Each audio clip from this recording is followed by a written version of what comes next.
Good morning. Hi, hello. Welcome back to my channel. My name's Jordan with Bookishly Joe. I have taken a little personal break and I am so ready to dive right back into where I was. I had a personal loss of my cat, and so I just decided to take a little bit of time to do what I needed to do to deal with those feelings of loss. So we're back on track, and I am here to talk to you about some of the books that I've been reading. So, in order, I finished Daisy Jones and the Six. I loved this book. It was kind of a slog in the middle, but when I got to the end, I cried. It was so good. I did not think that I would enjoy this tale. Normally, I'm very much fantasy based, so having like real life people and real life situations was just like it was a breath of fresh air, and I really enjoyed that story. So, I will be keeping that book, and I will be embossing it later on to keep it in my library, and I would also recommend to a friend to read. So, if you have a chance, Daisy Jones and the Six is worth the read. Next up, I'm going to do like a little screen pop up here because I don't have it physically with me. But it was The Very Secret Society of Irregular Witches. Oh, hey, I have it on my Kindle. Boom. There. Finally, it showed up. This was okay. It's not my vibe. I don't think I'm a cozy fantasy girly. I really don't. I like the message about the book, about found family and holding secrets, or having secrets from each other.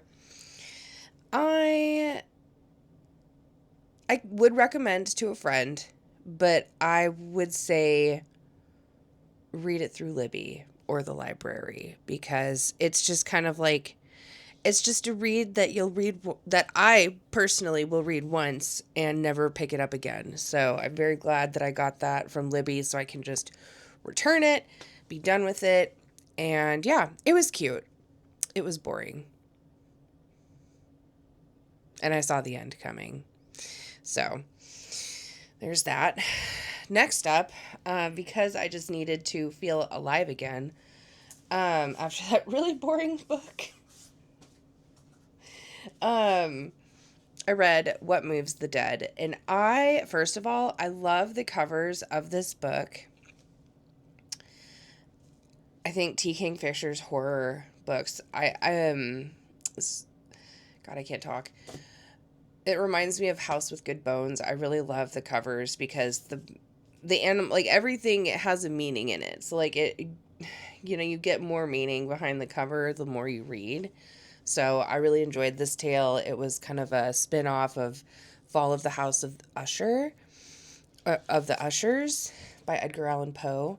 And it follows the story of a main character called Alex, who goes to visit a friend after they're told that the friend is really, really, really sick and is about to die. So Alex takes it upon themselves to go, and they're just like, oh, I got this letter.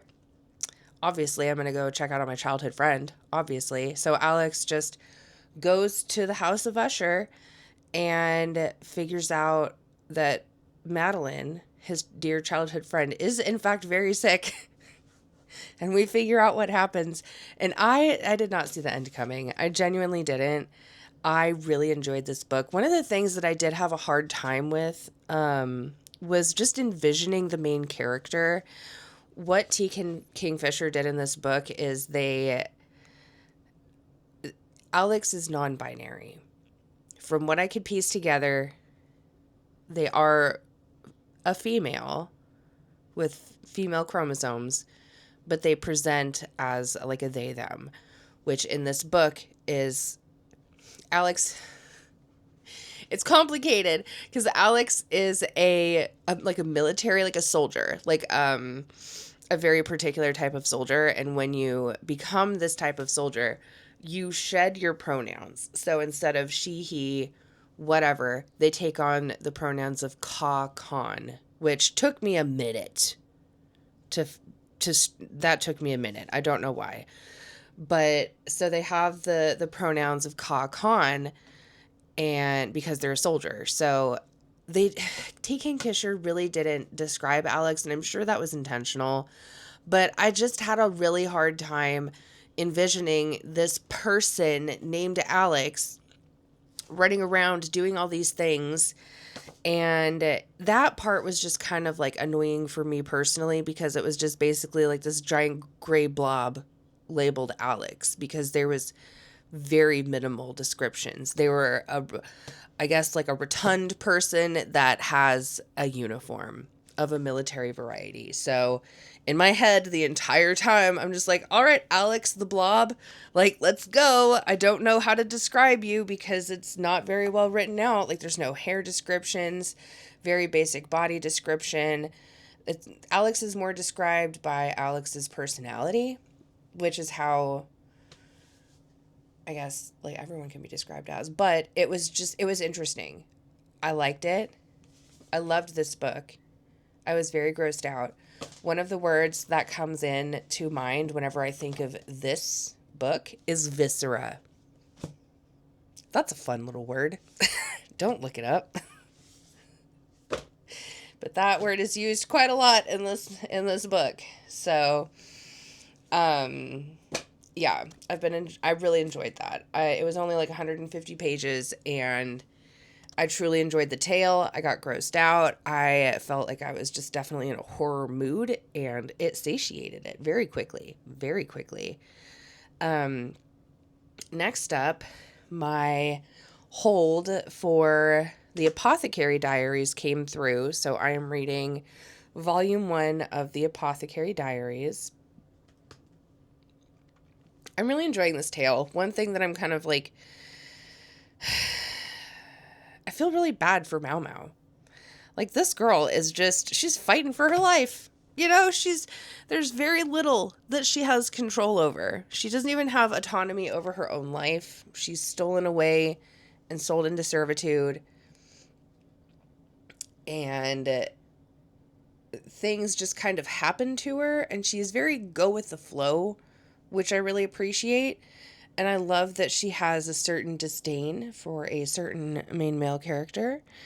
And I love that. I love their dynamic. I love that he pokes at her to get her to look at him like he's a little bug.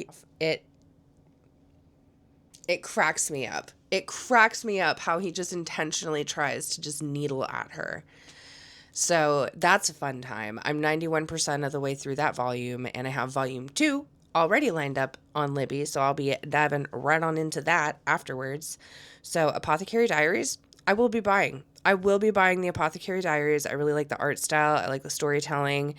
I think it's just beautifully written. So absolutely, I will start getting those volumes and add them to my shelves, and I would recommend that to a friend. Lastly, but not leastly, I started Zodiac Academy, The Awakening. This is book 1 of several. And it's about these two girls. I'm going to say, I'm going to say Tori and Darcy. Hold, please. Yep, Tori and Darcy. I am 82 pages in. I haven't had that much time to read this, but this is a quick read. One of the things I noticed about this particular book is that the font is kind of big. Like, when I pull up, yeah. So when I look at T. Kingfisher's book, the font is very small, you know? And that's fine. That's fine. It makes the book shorter. I'm all about that. But I think that's why this book is so chunky, is because the font is significantly larger. It's like 2 points larger than What Moves the Dead, which probably is what makes it easier to read, you know, because I'm not like squinting in to try and see what the heck I'm trying to see. So this story follows, and very quickly moves forward. So these two girls are orphans, and they're just, again, fighting for their lives. They're just trying to fight for their shitty little apartment that they have, and all they have is themselves. So, yeah, they end up meeting a certain somebody who smells like a main love interest. He tells them that they're fae, and then, I'm not going to say that they willingly go, because I can't say that. They're whisked away is the best word I can describe. They're whisked away to the world of, oh God, I think it's Solaria. Boy, I'm really nailing it with the names right now. Oh, Solaria. Look at that. So they're whisked away to the world of Solaria, which I am finding is kind of like, it's like very modern, but it's also magical. So I'm there for it. I'm there for it. I am also there for the shit that happens to them during orientation. Excuse me? Some of these guys, man, and I just love how every single person that's described is like the most attractive person that's ever been in existence ever. I'm like, God forbid there be an ugly person in one of these books. So I have definitely been enjoying the Zodiac Academy. I will continue to read this. And I better like it, because I have two other books that I need to read, book 2 and book 3. So I'm really praying that I like it. So far, it's a good time. Well, I'm very much excited for today, because we are going out on a picnic with my brother and my sister-in-law and their fresh new baby. She's not that fresh. She was born in February, but she's a baby, and I'm going to love on her, and I'm going to give her all the attention and cuddles and kisses, and then I am going to send her home with her parents. So I'm going to do a little bit of B-roll over my trip that I'm going to take today. We're going to go, I think we're going to drive about like 45 minutes out of town. So it'll be fun. It'll be great. We're going to go down to a lake and just eat some food and hang out with the baby. That way, when the baby inevitably starts crying, we're in a park, and that's normal to hear screaming children. So yeah, I can't wait. I'm going to continue to read the Apothecary Diaries, get that finished up, and then also, I wanted to give you an update on my crochet project. Hold, please. Just do a little clipperoonie right there. So, I have been diligently working every spare chance I get to finish this gosh darn shawl. And when I tell you, it's not even close to being done yet, but we're getting there. I think this is the third ball of yarn. I genuinely don't remember, but I feel like it's the third ball of yarn. And I have this much left. So it's tiny, tiny little cake. Oh, sweet nectar. Okay.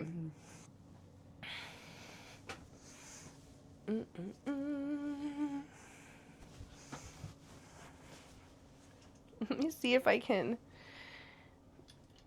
We're going to do this. And we're going to do this. So.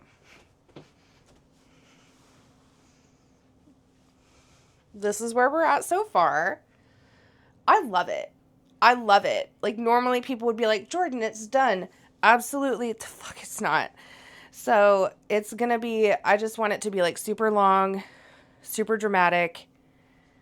And I love it. Look at how long it goes all the way down here. I think it goes to the back of my knees now, I think. So we're getting there. And then I have one more ball of yarn. I have one more ball of yarn, and that will dictate the finishedness of this project. So, moral of the story, I'm insane, and I take on a lot of big projects that take months and months and months to complete. But it's worth it. Look at how pretty. Do you see it? Yes, you do. Anyway, thank you for being here. If you watched this far, leave a little mushroom for What Leaves the Dead. what moves the dead? My God. Okay, I clearly need to finish my coffee. I'm going to go get ready to leave, and I am going to include some B-roll footage of not only my little picnic, but also some footage that I took when I was hanging out during my husband's softball game. So I'm just going to enter some B-roll footage here.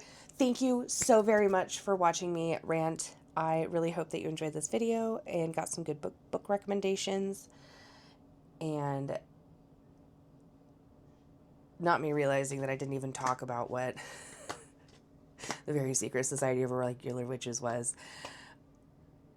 It was unimportant for me. So I recognize that. I am sorry. I will do better about presenting better book options. And I hope that you have a marvelous, magical rest of your day. Drink lots of water. It's summertime. Stay hydrated. Take those mental health breaks if you need it. And just remember that nothing's so serious. Life's fine. We're all going to get through this. And I just appreciate you being here. So thank you very much. Have a good day. Bye.